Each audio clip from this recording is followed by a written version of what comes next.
Continuando, eu vou começar falando sobre os tipos, para que serve o tipo de ponteiro. Então a primeira pergunta agora que eu faço é, qual que é o tamanho de um ponteiro? Quantos bytes são alocados quando você declara uma variável ponteiro? Isso é fácil de a gente testar. Para nós testarmos isto, é só nós imprimirmos sizeOf_p. Então eu vou sizeOf_p e aí eu vou imprimir ele como um LU, que é um long unsigned. E aí, se eu fizer isso na minha máquina, eu fiz aqui e deu 8 bytes. E aí eu posso falar assim, bom, 8 bytes pode ser que ele seja duas vezes o tamanho do inteiro, ou pode ser que ele seja o tamanho do int. E eu vou fazer outro teste. Então agora vamos testar para um ponteiro para um char. Então eu declaro um ponteiro chamado teste, que é um ponteiro para char. E aí eu quero imprimir agora quantos bytes é alocado para a variável teste.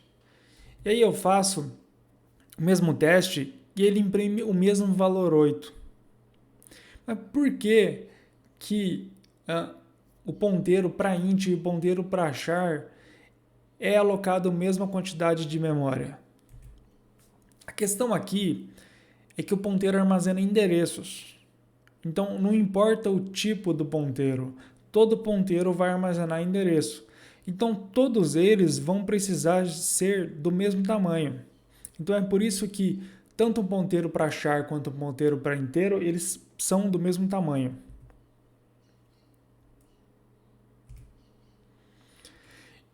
Esse código é só para mostrar que é o que eu acabei de dizer, que tanto o ponteiro para char quanto o ponteiro para inteiro, ele precisa armazenar endereço. Então, como eles armazenam a mesma coisa, então na verdade eles precisam ser do mesmo tamanho. Diferente de uma variável int e uma variável char. Uma variável int tem que armazenar o inteiro naquele intervalo especificado. Então, normalmente se utiliza 4 bytes. E um char, ele só precisa armazenar um caractere ASCII. Então, é só 1 byte. O ponteiro não, ele só armazena endereço. Então, por que os ponteiros do tipo int e do tipo char, eles possuem o mesmo tamanho? Ora, eles possuem o mesmo tamanho porque, na verdade, eles armazenam a mesma coisa. Eles armazenam o endereço. Então, para que serve o tipo do ponteiro? O ponteiro ele te dá um endereço, certo? Então, se eu declarar uma variável, não te falo qual o tipo. Se eu te falar um ponteiro, não falo ponteiro para que tipo. Se eu falar para você que eu declarei um ponteiro, você sabe que eu declarei uma variável que consegue armazenar o endereço. O tipo do ponteiro quer dizer o quê? Ele vai me informar até quantos bytes que você manipula na memória e também o formato do dado. Então, por exemplo, se um ponteiro, ele peço para ele escrever o valor 13 num ponteiro, num conteúdo de um ponteiro. Se aquele ponteiro for um ponteiro para inteiro, ele vai escrever o valor 13 em 4 bytes a partir daquele endereço, até 4 bytes, e vai usar o formato de int. Beleza? E aí, sobre passagem de parâmetros, vamos lá. A passagem de parâmetros, existem duas formas de você passar parâmetros. Você faz a passagem por valor e a passagem por referência. Acredito que até agora vocês não tenham aprendido esses termos, então vocês estavam passando as coisas sem saber o nome do termo, mas não tem problema. Até agora o que vocês fizeram é assim. Toda variável, por padrão, é passada por valor, que é o que vocês fizeram sem saber. Somente o vetor, quando você passava vetor por uma função, o vetor automaticamente é passado por referência. E agora vocês vão entender por que isso acontece. A passagem por valor, ela funciona da seguinte forma. É feita uma cópia do valor da variável passada. Então, apenas a função onde a variável foi declarada é que pode modificar o seu conteúdo. Todas as outras funções que você passa a variável, na verdade você está passando uma cópia. Então, qualquer alteração que é feita nessa função, ela vai estar sendo feita na cópia. Por isso que quando você passa uma variável int para uma função, aí aquela função altera aquele valor desse inteiro. E aí quando finaliza a função, você vê que aquele valor, ele foi perdido, aquela alteração. Isso acontece porque a alteração foi feita na cópia. Na passagem por referência, é quando você passa o endereço da variável original. Então, uma das motivações é você precisar criar uma função, por exemplo, que retorne mais de um valor, retorne 2, 3 valores. Como uma função retorna só um valor, para você ter esses valores adicionais salvos, você precisa passar alguns argumentos como referência. Você precisa fazer a passagem por referência. Então, vamos olhar esse exemplo aqui. Eu quero calcular o cubo de um valor. Então, eu declaro uma função chamada cubeByValue. Vamos olhar só o que está em destaque. Então, lá em cima, eu estou declarando o protótipo de uma função. Desculpa, vamos botar o código anterior, que é o código... Aqui a gente tem uma passagem por valor. Então, eu estou declarando uma função chamada cubeByValue, que recebe um parâmetro do tipo inteiro chamado n. E aí, no segundo destaque na linha 14, é como eu chamo uma função. Até agora é a forma como nós utilizamos para chamar qualquer função. Você passa, o que minha função espera? Minha função está esperando um tipo int. Então eu passo uma variável que é do tipo int, por exemplo, number. E essa função ela vai retornar alguma coisa. Ela retorna um int. Então eu estou guardando o resultado do retorno dessa função na variável number. Lá embaixo, eu estou implementando a minha função. Então, nessa implementação aí embaixo, tranquilo, int, que é o tipo de retorno da função cubeByValue, e ela recebe como parâmetro um parâmetro do tipo int. Eu vou chamar aqui de n. E aí eu faço o cálculo aqui do cubo, que é n vezes n vezes n, e eu retorno esse valor da minha função. Tudo bem. Agora aqui eu vou mostrar para vocês como que é a mesma implementação, só que utilizando a passagem por referência. Então, primeira coisa que a gente precisa entender. Para eu passar por referência, eu preciso passar o endereço da variável. É por isso que na linha 15, eu passo ali o e-comercial number, porque eu tenho que passar o endereço para ser passagem por referência. E aí, quem que é capaz de manipular endereços? Ponteiro. Então é por isso que na linha 6 eu declaro que o meu parâmetro é um ponteiro para inteiro. Porque eu preciso manipular esse endereço. E eu preciso de um ponteiro. Por que é um ponteiro para inteiro? Porque a minha variável number é o inteiro. E aí, nesse caso aqui, eu não preciso retornar nada da minha função. Minha função pode ser void. Porque eu vou fazer alterações na minha variável, no meu argumento que eu estou passando, e essas alterações elas vão ser mantidas. Então, para fazer uma passagem por referência, eu tenho que fazer o protótipo da minha função, e esse protótipo tem que ter um argumento que é ponteiro. Quando eu for chamar a minha função, eu preciso passar o endereço. Então, como minha variável number é um inteiro, para passar o endereço dela, eu preciso usar o e-comercial. E por último, quando eu for implementar essa função, eu preciso, qualquer alteração que eu fizer em pointer nptr, eu vou estar alterando, na verdade, o espaço de memória que está alocado no number. Então é por isso que a passagem por referência, as alterações que você faz dentro da função, elas são mantidas quando a função é finalizada. Porque você está alterando o espaço de memória da variável que você passou como argumento. Então, por isso que eu faço pointer nptr é igual a pointer nptr vezes pointer nptr vezes pointer nptr. E eu estou guardando o resultado na própria variável.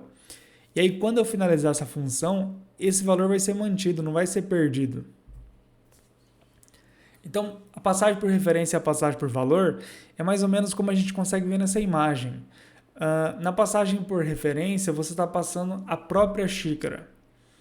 E aí, quando você enche a xícara na sua função, você está enchendo, na verdade, a xícara original. E na passagem por valor, você passa uma cópia da sua variável. E aí qualquer alteração que você faz dentro da sua variável na função é perdido, porque você está alterando a cópia. E assim, eu recomendo, o padrão é sempre você fazer passagem por valor. A passagem por referência são exceções. Então você precisa saber que um vetor sempre é passado por referência. Por quê? Porque você está passando um endereço automaticamente. Isso você fez sem você saber. E que você só vai usar passagem por referência em exceções. O padrão é sempre recomendado você fazer passagem por valor.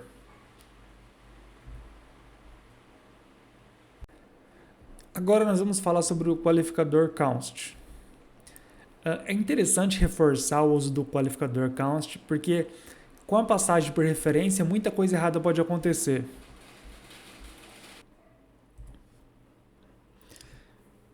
Então, olha só, o const ele pode ser utilizado antes ou depois do asterisco na declaração. Então, tem dois lugares para você colocar o const.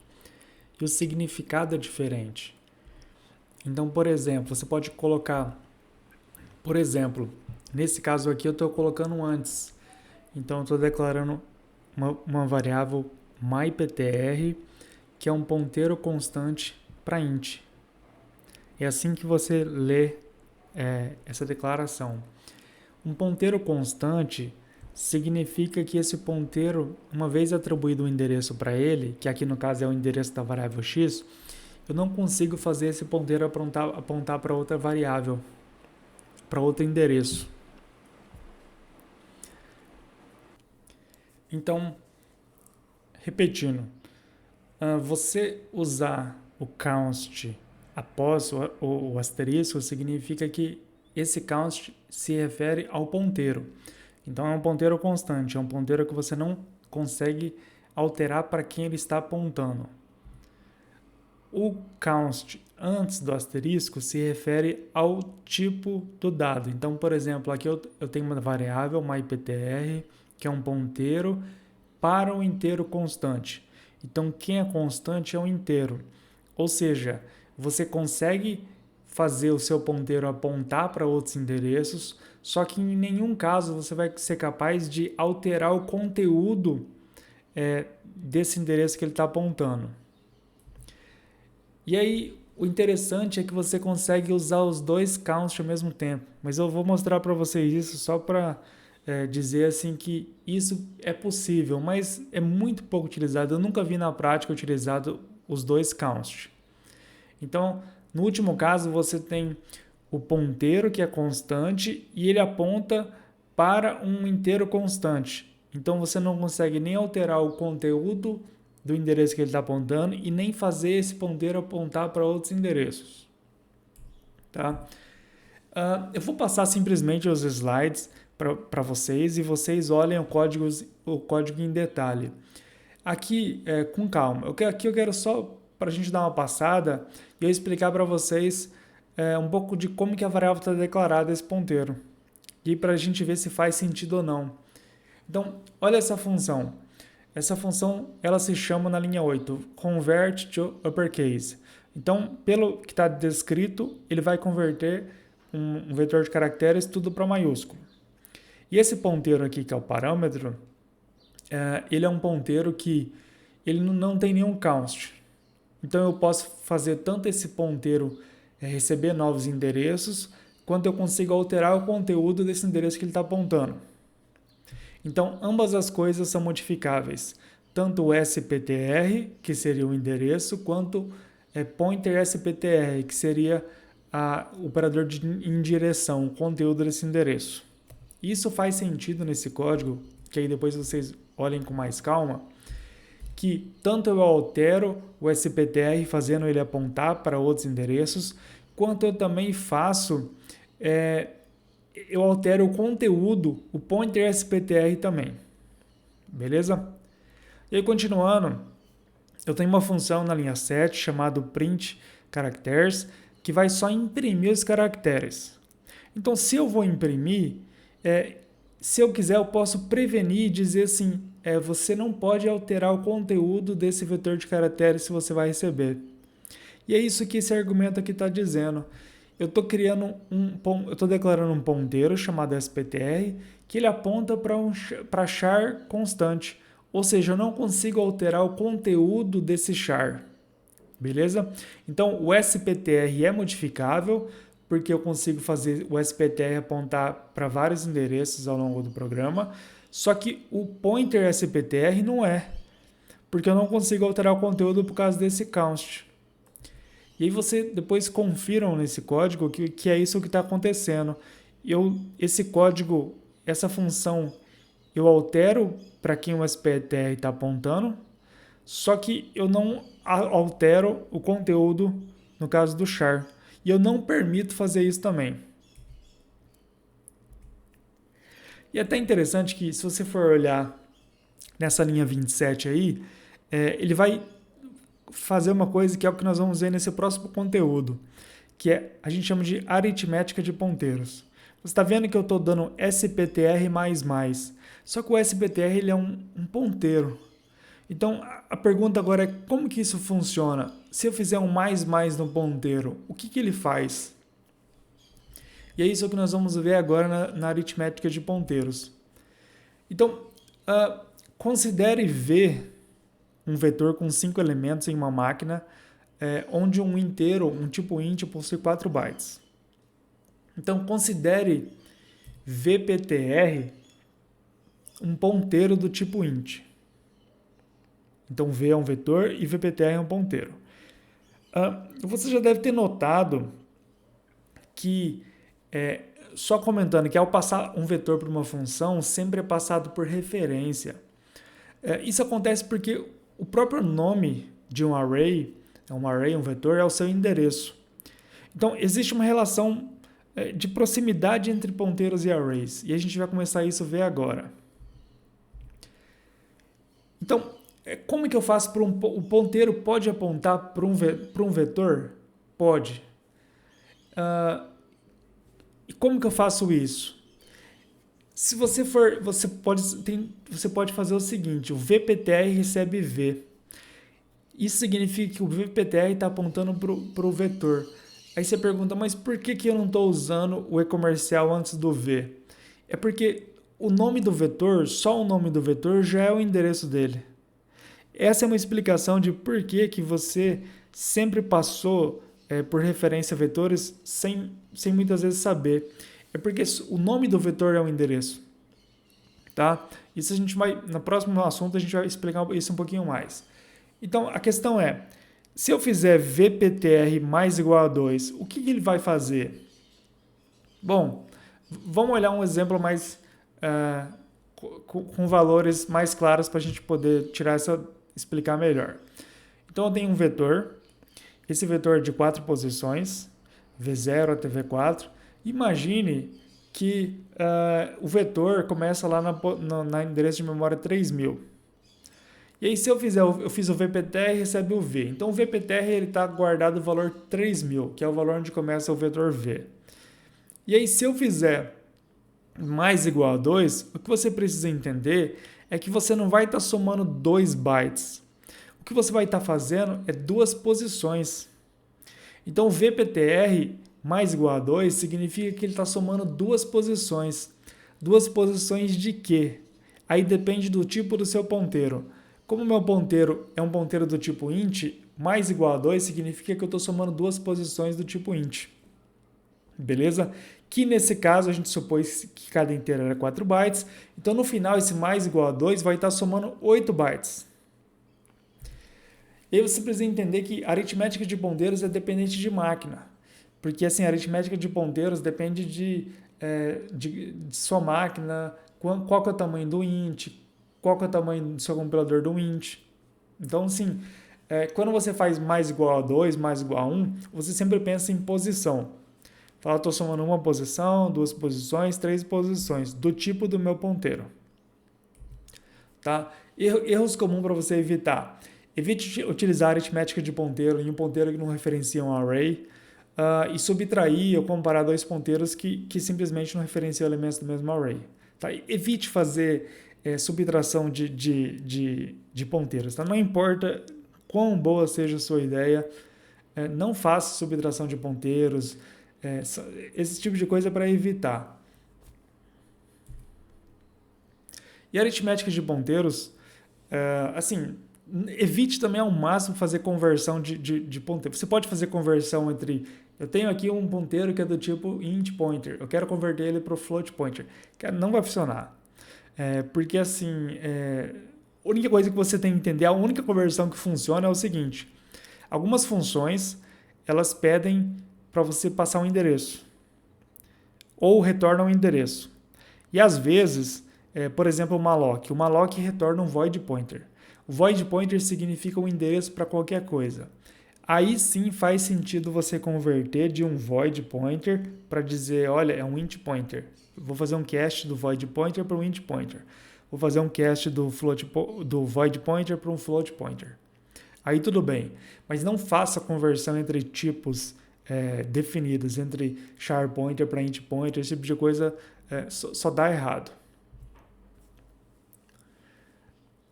Tá, isso daqui é atribuir um ponteiro de um tipo para um ponteiro de outro tipo, se nenhum for do tipo void, gerar um erro sintático.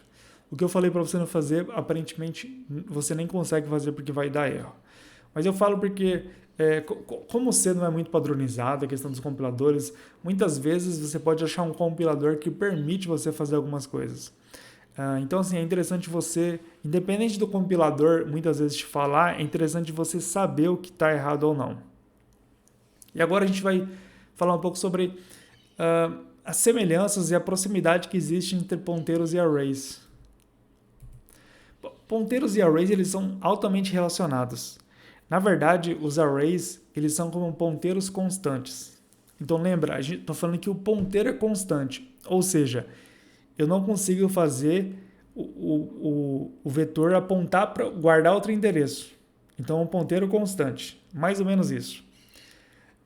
E o ponteiro ele pode utilizar também a notação de acesso de array. Tem duas notações. Então vamos primeiro começar pelo básico. Eu quero fazer o meu vetor apontar eu quero fazer o meu ponteiro apontar para um vetor. Duas formas. Então eu tenho um vetor aqui B, que é de 5 posições do tipo int. E eu atribuo 5 valores diretamente. E eu declaro aqui um ponteiro P, que é do tipo int. Então, o P é um ponteiro para inteiro. Duas formas de você fazer o ponteiro para inteiro, P apontar para o B. Ou você faz P recebe B, porque o B já é um endereço. Ou você pode fazer o P recebe o endereço do B0, que seria o P recebe o endereço da primeira posição. As duas maneiras funcionam e são idênticas. E aí vai com que você esteja mais acostumado. Então, assim, tente aprender as duas maneiras e adote um para você utilizar. E tem duas notações que a gente chama, notação de ponteiros e notação de array. A notação de array é o com colchetes. Então, por exemplo, B3. B colchetes 3, eu estou acessando o meu quarto elemento, né? Porque o primeiro elemento começa em 0. Então, o 0 é o primeiro, o 1 é o segundo, o 2 é o terceiro e o 3 é o quarto elemento. E aí você pode tanto usar essa notação de array no próprio array, que nós sempre utilizamos, por exemplo, B3, e você pode usar essa notação de array também no ponteiro que está apontando para o vetor. Então, você pode usar essa notação de array no ponteiro? Pode. Só que só vai fazer sentido se esse ponteiro está apontando para um vetor. E você também pode utilizar, inclusive, a notação ponteiro offset, que é aquela utilizando o operador de indireção. E você pode usar essa notação de ponteiro offset no seu array e no seu ponteiro. Então, olha só o segundo printf. Ali a gente tem operador de indireção, abre parênteses, B mais 3, fecha parênteses. Isso funciona. Tá? E a mesma coisa, o B mais 3 significa, não é B mais 3 bytes, significa B mais 3 posições. Então, se você for imprimir isso daqui, eles vão imprimir os mesmos valores e você consegue misturar essas notações. Tá? Então, assim, eu quero que vocês tenham uma ideia dessas notações que existem e vocês utilizem aquela que seja mais cômoda no momento. E aí, assim, você depois... Novamente, esses slides eu vou disponibilizar para vocês, aí vocês olhem lá o código com calma Esse código é simplesmente para exemplificar a notação de array e a notação de ponteiro. E simplesmente que você pode misturar as duas. Tá? Da mesma forma que no meu exemplo, aqui é um exemplo mais elaborado que você pode utilizar. Então, mesma coisa, o código, depois vocês olhem. Então, assim, a gente vai só finalizando aqui, array de ponteiros. Nós temos strings. Então, o que é uma string? Né? Uma string é aspas duplas, né? Então, você coloca uma sequência de caracteres tal entre aspas duplas. Strings, na verdade, elas são ponteiros para o primeiro caractere. Então, olha só essa linha de código ali em cima. Tenta ler da direita para a esquerda, fica mais fácil. Então, eu tenho um vetor, porque eu tenho um colchete aqui. Eu tenho um vetor de 4 posições, chamado switch, onde cada posição é um ponteiro para char, para caractere. Então, cada posição desse switch vai ser um ponteiro para char. E eu estou inicializando ali, então cada posição já vai ser inicializada com esse ponteiro, com essa string. E é assim que vai estar acontecendo de fato. Então, o meu switch 0 vai estar recebendo lá hearts, porque é uma string. Uma string é uma sequência de caracteres que o compilador já faz isso para você, o próprio C, que é uma sequência de caracteres que termina com /0. E isso o string vai ser esse ponteiro para esse primeiro caractere. Beleza, pessoal?